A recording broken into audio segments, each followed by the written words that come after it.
خود سے واپس آنے والوں کے لیے حکومت پاکستان ایک خاص مدت کے لیے اجازت دے سکتی ہے، مثال کے طور پر 30 سے 45 دن۔ اس مدت کے ختم ہونے کے بعد جو شہری اپنی واپسی کا کرایہ خود ادا نہ کر سکتے ہوں، ان کی واپسی کے لیے رابطہ ٹرسٹ کی رقم استعمال کی جائے۔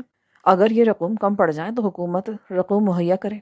ایک پوری نسل کے ساتھ برا سلوک کرنے کے بعد یہ وہ اچھا کام ہے جو حکومت کم سے کم ان محصورین کے لیے کر سکتی ہے۔ رابطہ ٹرسٹ کی رقم کو مکان بنانے یا زمین خریدنے سے اجتناب کریں۔ میاں چنو میں 900 سے زائد غیر آباد گھر لوگوں کو قائل کرنے کے لیے کافی ہیں، تاہم یہ یاد رکھنا چاہیے کہ لوگ وہاں نہیں جاتے جہاں مکانات بنے ہوئے ہوتے ہیں، بلکہ وہ وہاں جاتے ہیں جہاں روزگار کے مواقع موجود ہوتے ہیں۔ لہٰذا انہیں عارضی رہائش گاہیں ممکنہ طور پر اہم چھاؤنیوں میں ان واپس آنے والوں کے لیے تعمیر کریں، جہاں ان کا کسی سے رابطہ نہ ہو اور جہاں وہ اپنے خاندانوں کو وقتی طور پر رکھ سکیں۔ پھر پاکستان کے طول و عرض میں ان کے لیے مواقع دیکھیں اور پھر جب وہ اس کے لیے تیار ہو جائیں تو انہیں وہاں منتقل کر دیں۔ اس کام کے لیے بھی سرمایہ رابطہ عالم اسلامی کی رقوم سے مہیا کیا جا سکتا ہے۔ اس طرح سے مہیا کی جانے والی رہائش بھی عارضی ہوگی، زیادہ سے زیادہ 12 ماہ کے لیے۔ پھر کسی موقع پر ان لوگوں کو کمپیوٹرائز شناختی کارڈ جاری کیے جا سکتے ہیں۔ اب جن پاکستانیوں کے پاس کاغذات نہیں ہیں، ان کا حل اور بھی آسان ہے۔ ان کی شناخت کو ان کے نئے کمپیوٹرائز شناختی کارڈ جاری کرنے سے ہو سکتی ہے۔ وہ پہلے سے پاکستانی معاشرے کا حصہ ہیں۔ یہ باتیں انہیں اس قابل بناتی ہیں کہ وہ باہر نکلیں، اپنی بہتر توانائیوں کو بروئے کار لائیں اور اپنے لیے ایک بہتر زندگی تشکیل دیں۔ حکومت بنگلہ دیش کے اقدامات۔ حکومت بنگلہ دیش کو چاہیے کہ وہ اپنی سرحدوں کے اندر اردو بولنے والوں کے لیے یہ بات یقینی بنائے کہ ان کے ساتھ شہریوں کی طرح برتاؤ ہو۔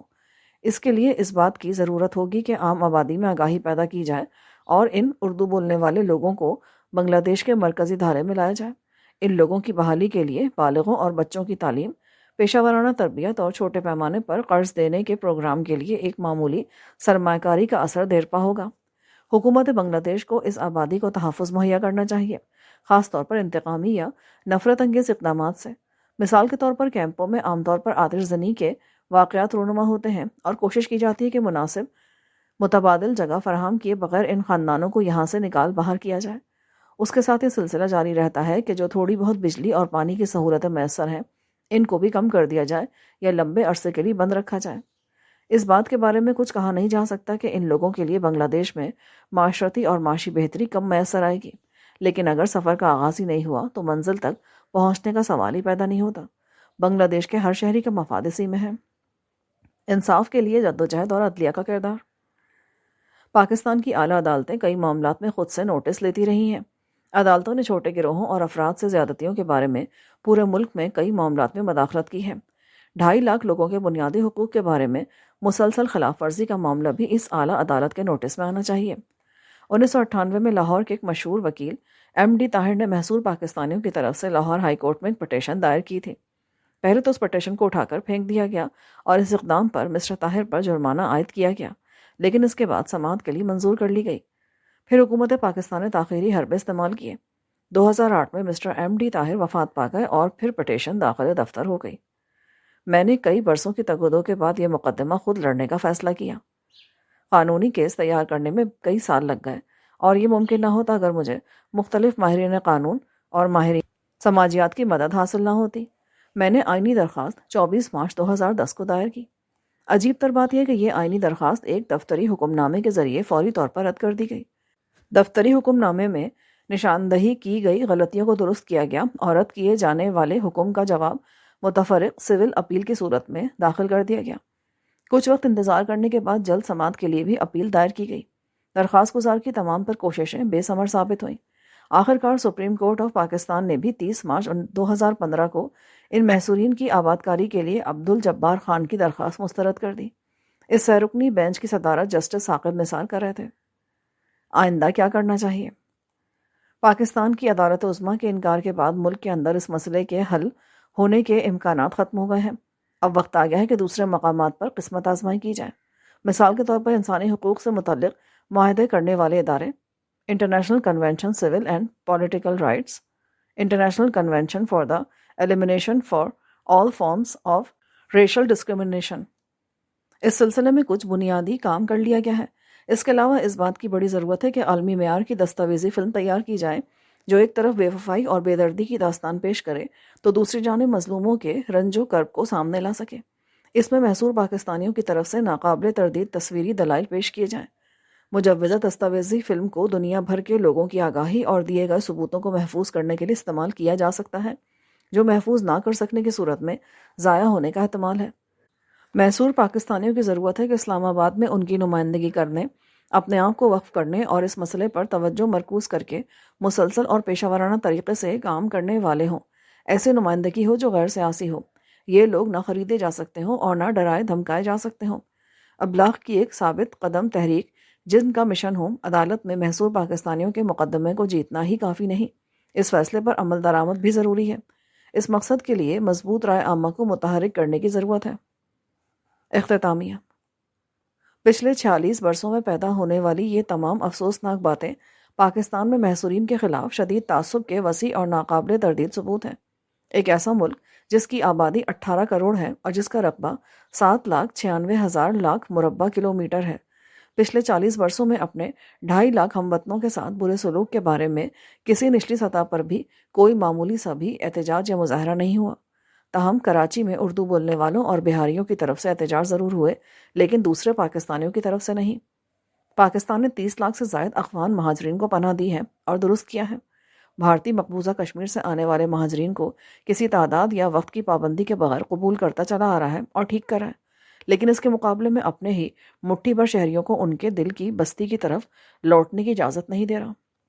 محصور پاکستانی اور پاکستان میں بسنے والے لاکھوں لوگ ایک مشترکہ زبان اردو بولتے ہیں۔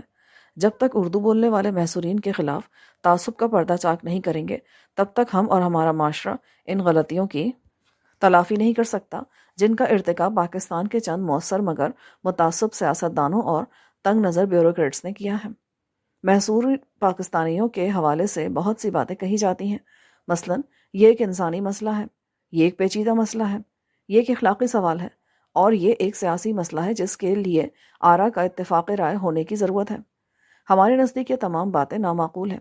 اصل بات ہے کہ پاکستان کی اکثریتی آبادی کی جانب سے ایک نسلی اقلیت کے خلاف عدم برداشت، بے حسی، سنگ دلی اور تعصب کا معاملہ ہے۔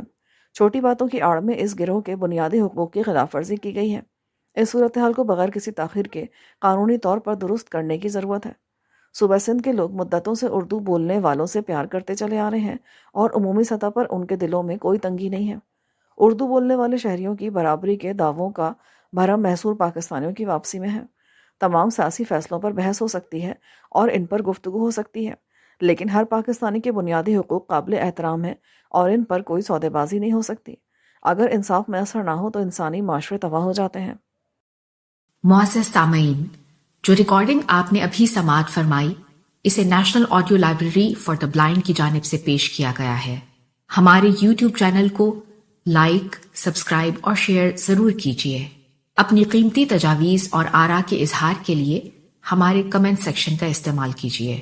اگر آپ بھی رضاکارانہ طور پر ہمارے اس مشن کا حصہ بننا چاہیں تو ڈسکرپشن میں دیے گئے لنک کے ذریعے ہمارے واٹس ایپ گروپ کو جوائن کیجیے۔ شکریہ۔